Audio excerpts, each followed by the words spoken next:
Balka Suman arrest వ్యవహారంపై మంత్రి వివేక్ తీవ్రంగా స్పందించారు. బీఆర్ఎస్ కార్యకర్తలే తమ కార్లపై రాళ్ల దాడి చేశారని ఆరోపించారు. దాడిలో తన కారు డోర్ ధ్వంసమైందని తెలిపారు. గతంలో ఎన్నికలు జరగకుండా ప్రజాస్వామ్యాన్ని ఖూనీ చేసిన వ్యక్తి బాల్క సుమన్ అని విమర్శించారు.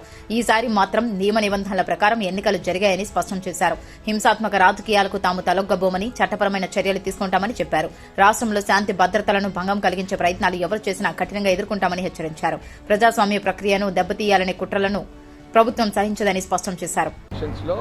ఎలక్షన్స్ కాకుండా దబాయించి విత్డ్రా చేపించి ఇతర పార్టీలను పైసలు ఇష్టం వచ్చినట్టు సెటిల్మెంట్ చేసుకొని ఆయన ప్రజాస్వామ్యాన్ని కూలీ చేసినాడు. ఆయన ఈరోజు ఈ సంవత్సరము అన్ని చోట్ల ప్రాపర్గా ఎలక్షన్స్ జరిగినాయి ప్రజాస్వామ్యంగా. అందు గురించి వాళ్ళు సిపిఐతో పొత్తు పెట్టుకున్నారని ఖైతాన్పల్లిలో కూడా వాళ్ళు గెలిచినారు. నిజంగా అధికార దుర్వినియోగం ఉంటే ఇవన్నీ ఉంటుండేనా? సో వారు ఆలోచించుకోవాలి ఎందుకు అట్లా చేసినారు, ఏం పరిస్థితుల్లో ఆయన చేసినాడో ఆయన ఆత్మవిమర్శనం చేసుకుంటే బాగుంటుంది. Thank you. ఉప ముఖ్యమంత్రి భట్టి విక్రమార్క రాష్ట్ర ప్రభుత్వం గౌతమ బుద్ధుడు డాక్టర్ బాబాసాహెబ్ అంబేద్కర్ దార్శనిక మార్గంలోనే పాలన సాగిస్తోందని తెలిపారు. సమాజంలో సమానత్వం, న్యాయం, మానవతా విలువలు స్థాపించడమే తమ లక్ష్యమని పేర్కొన్నారు. బుద్ధుని శాంతి సందేశం, అంబేద్కర్ సామాజిక న్యాయ భావజాలం సకల సమస్యలకు పరిష్కార మార్గమని అన్నారు. ప్రజాప్రభుత్వంగా అన్ని వర్గాల అభివృద్ధి కోసం కట్టుబడి ఉన్నామని స్పష్టం చేశారు. రాజ్యాంగ విలువలను కాపాడుతూ సంక్షేమ కార్యక్రమాలను అమలు చేస్తామని తెలిపారు. సమాజంలో వెనుకబడిన వర్గాలకు మరింత ప్రాధాన్యమిస్తామని పేర్కొన్నారు. సార్లో ఉన్నటువంటి బుద్ధవనం నిజంగా అక్కడ పోతే చాలా ఆహ్లాదకరమైనటువంటి వాతావరణంతో పాటు మనశ్శాంతి, తర్వాత నిమగ్నత అన్నీ కూడా బుద్ధిస్టులకు కావాల్సినటువంటి సకల సౌకర్యాలు అక్కడ ఏర్పాటు చేయడం జరిగింది. నాగార్జున సాగర్తో పాటు ఈరోజు మనం డాక్టర్ బాబాసాహెబ్ అంబేద్కర్ గారి సెంటర్లో కూర్చున్నాం. ఇక్కడ ప్రభుత్వం తరపు నుంచి కావాల్సినవన్నీ కూడా అంబేద్కర్ గారి సందేశాన్ని, వారి జీవిత చరిత్రని, వారు చూపించిన మార్గాన్ని డిస్ప్లే చేస్తూ రాష్ట్ర ప్రభుత్వం కూడా దీన్ని ముందు తీసుకొని పోతా ఉంది. సికింద్రాబాద్ కంటోన్మెంట్ నామినేటెడ్ సభ్యురాలిగా రెండోసారి బాధ్యత స్వీకరించిన బానుక నర్మద మల్లికార్జున్ ప్రజలకు కృతజ్ఞతలు తెలిపారు. గత ఏడాదిలో 8 వార్డుల్లో 15 కోట్ల రూపాయలతో అభివృద్ది పనులు పూర్తి చేశామని చెప్పారు. రోడ్లు, కాలువలు, వీధి దీపాలు వంటి మౌలిక సదుపాయాలు మెరుగుపరిచామని వివరించారు.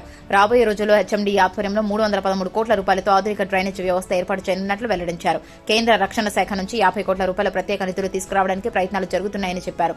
వేసవిలో తాగునీటి సమస్యలు లేకుండా చర్యలు తీసుకుంటామని హామీ ఇచ్చారు. ప్రజలకు అందుబాటులో ఉండే ప్రజాప్రతినిధిగా సేవ చేయడం తన లక్ష్యమని తెలిపారు. जिंदाबाद जिंदाबाद जिंदाबाद भारत माता की जय, भारत माता की जय, भारत माता की जय, भारतीय जनता पार्टी जिंदाबाद, राजेंद्र नगरी नायकत्व राजेंद्र नगरी नायकत्व చూడు ఇక్కడ రెడీ రెడీ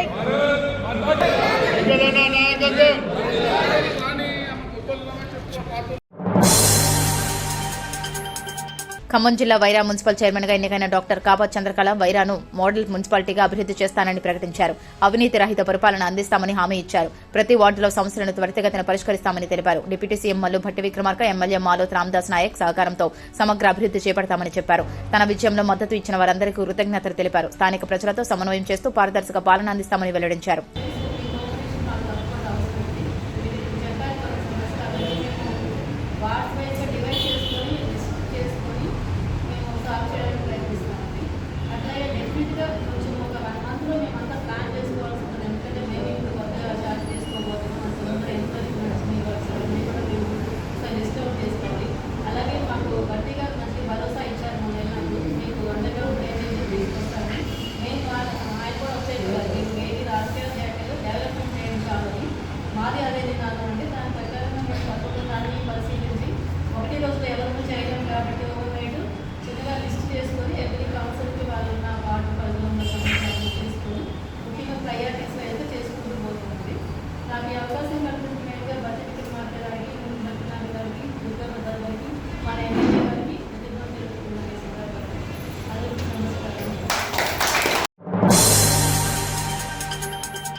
రంజాన్ మాసం ప్రారంభం సందర్భంగా అల్వాల్ సర్కిల్లోని సుభాష్ నగర్ శోభా గార్డెన్ లో పోలీసుల ఆధ్వర్యంలో పీస్ కమిటీ సమావేశం జరిగింది. అల్వాల్ సీఐ ప్రశాంత్ మాట్లాడుతూ రంజాన్ సమయంలో ఎలాంటి అవాంఛనీయ ఘటనలు జరగకుండా అందరూ సహకరించాలని కోరారు. పోలీసుల సహాయం అవసరమైతే వెంటనే తెలియజేయాలని సూచించారు. మసీదుల వద్ద నీటి సదుపాయం, శానిటేషన్, వీధి దీపాల ఏర్పాటుపై స్థానికులు వినతి చేశారు. శాంతి భద్రతల పరిరక్షణకు పోలీస్ శాఖ పూర్తి సహకారం అందిస్తుందని అధికారులు తెలిపారు. సమాజంలో సామరస్య వాతావరణం నెలకొల్పడమే లక్ష్యమని పేర్కొన్నారు. లైసెన్స్ తీసుకోండి.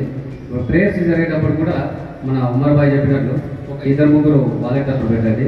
నేను మొన్న కూడా ఇది మన జగన్ క్లాస్లో చూశాను, మన బడా మసీద్ దగ్గర. అంటే ముందు ఉండదు, మన వల్ల ఒక్క వ్యక్తి కూడా ఇబ్బంది కలగకూడదు అనేది మన కాన్సెప్ట్ తీసుకోవాలి.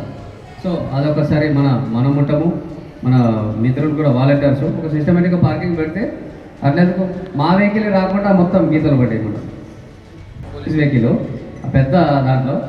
సో అట్లాంటిది కాకుండా ఒక సిస్టమేటిక్గా ఒక లైన్లో ఒక సిస్టమేటిక్ పార్క్ చేస్తే నెక్స్ట్ వచ్చిన వాడు అలా పార్క్ చేయగలుగుతారు. మనం రోడ్డు మీద పెట్టేస్తే ఇక పోయడానికి తొందరలో అది ఉంటుంది కనుక ఒక్కసారి ఒక ట్రాఫిక్ ఇష్యూ ప్రాబ్లం క్లియర్ అయితే ఎవరికి ఇబ్బంది ఉంటుంది. సో వాలంటీర్లు కూడా కొద్దిగా పెట్టండి. మెయిన్ ఇష్యూస్ అయితే ఇక్కడనే మనకు బడా మసీద్ దగ్గర, మిగతాదంతా ఏరియా పెద్దగా ఉంది. ఒకటి మన అల్వాల్ చెరువు దగ్గర ఒకటి రోడ్ మీద ఉంది. మిగతా ఆల్మోస్ట్ మంచి ప్లేస్లే ఉన్నాయి, ఇబ్బంది లేని వాతావరణంలో ఉన్నాయి. ఇవి రెండింటిలో కూడా మన వాలంటీర్స్ పెట్టేస్తే మా కానిస్టేబుల్ కూడా ఉంటారు. దాన్ని మంచిగా కోఆర్డినేషన్లో కోఆపరేటివ్గా మనం సెలబ్రేట్ చేసుకుంటాం. కాగజ్ నగర్ బీజేపీ ఎమ్మెల్యే పాల్వై హరీష్ బాబు సంచలన వ్యాఖ్యలు చేశారు. మున్సిపల్ చైర్మన్, వైస్ చైర్మన్ పదవులు బీఆర్ఎస్ పార్టీకి దక్కకుండా చేయడమే తమ లక్ష్యమని స్పష్టం చేశారు. అందుకే కాంగ్రెస్ పార్టీకి మద్దతు ఇచ్చామని వెల్లడించారు. ఈ నిర్ణయం పార్టీ అధిష్టానంతో చర్చించి తీసుకున్నదేనని తెలిపారు. స్థానిక రాజకీయ పరిస్థితులను దృష్టిలో ఉంచుకుని వ్యూహాత్మకంగా కాంగ్రెస్ కు సహకరించామని చెప్పారు.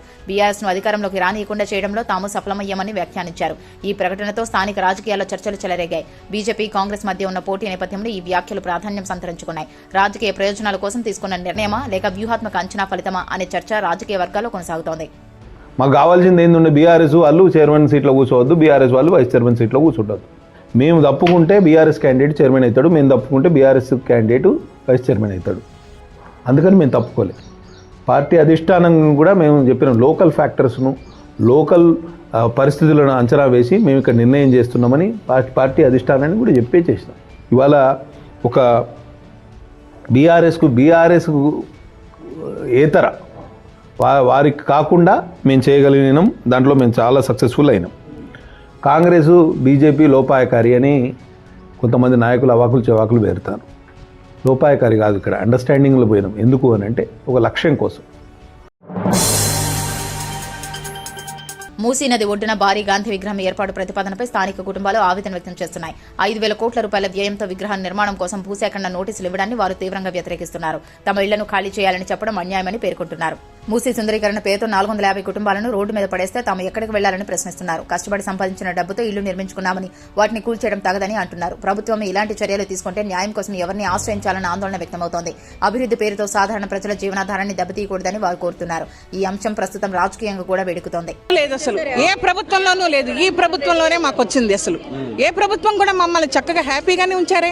మీరేంటి ఇలా చేయటం, ఎక్కడ అన్యాయం చెప్పండి. అసలు మీరు కట్టుకోండి, మూసిని మీరు శుభ్రం చేసుకోండి, మీ ఇష్టం వచ్చినట్టు వినోద స్థలంగా చేసుకోండి. అంతేగాని మమ్మల్ని లేవదీసేసి ఇంతమంది ఫ్యామిలీలు ఎంతండి, 450 మంది ఫ్యామిలీ ఉన్నారు. వీళ్ళ ఎక్కడికి వెళ్ళాలి మేమందరం? మాకేమైనా ఊరికనే వస్తే మేమైనా కట్టుకున్నామా? ఎంత కష్టపడి పైసా కూడబెట్టుకొని చిన్న చిన్న ఉద్యోగాలు చేసేవాళ్ళం. ఎక్కడికి వెళ్తాము? ఇంత కష్టపడి కట్టుకున్నారు, ఇల్లు పోతే పరిస్థితి ఏంటి? మేము రోడ్డును పడాలండి. ఏమన్నా మమ్మల్ని ఏమైనా ఆదుకుంటాడు ఆయన? ఏమన్నా చెప్పండి, ఏం ఆదుకుంటాడు? నోట్లో ఉన్న తీసేసి నోట్లో మట్టి కొడుతుంటే మేమేం చేయాలి? ఏమన్నా అర్థం ఉందా? అసలు ప్రభుత్వాన్ని పాలించే ప్రభుత్వాధికారులు ఇలా చేస్తే ఇంక మేము ఎవరికి చెప్పుకోవాలి? తిరుమల శ్రీవారిని ప్రముఖ సినీ నటి శ్రియా శరణ్ దర్శించుకున్నారు. గురువారం తెల్లవారుజామున జరిగిన పవిత్ర తోమాల సేవలో ఆమె పాల్గొన్నారు. ఆలయ అధికారులు సంప్రదాయ మర్యాదలతో స్వాగతం పలికి దర్శన ఏర్పాట్లు చేశారు. సేవ అనంతరం ఆమెకు తీర్థ ప్రసాదాలు అందజేశారు. సాధారణ భక్తులతో కలిసి శ్రద్ధగా స్వామివారిని దర్శించుకోవడం అక్కడి భక్తులను ఆకట్టుకుంది. శ్రియా శరణ్ దర్శనం నేపథ్యంలో ఆలయ ప్రాంగణంలో కొంతసేపు సందడి కనిపించింది. పలువురు అభిమానులు ఆమెతో ఫోటోలు దిగేందుకు ప్రయత్నించారు. వ్యక్తిగత భక్తిభావంతో తిరుమలకు వచ్చినట్లు తెలిసింది. ప్రముఖులు తరచూ తిరుమల దర్శనం చేసుకోవడం భక్తుల్లో మరింత ఆసక్తిని కలిగిస్తోంది.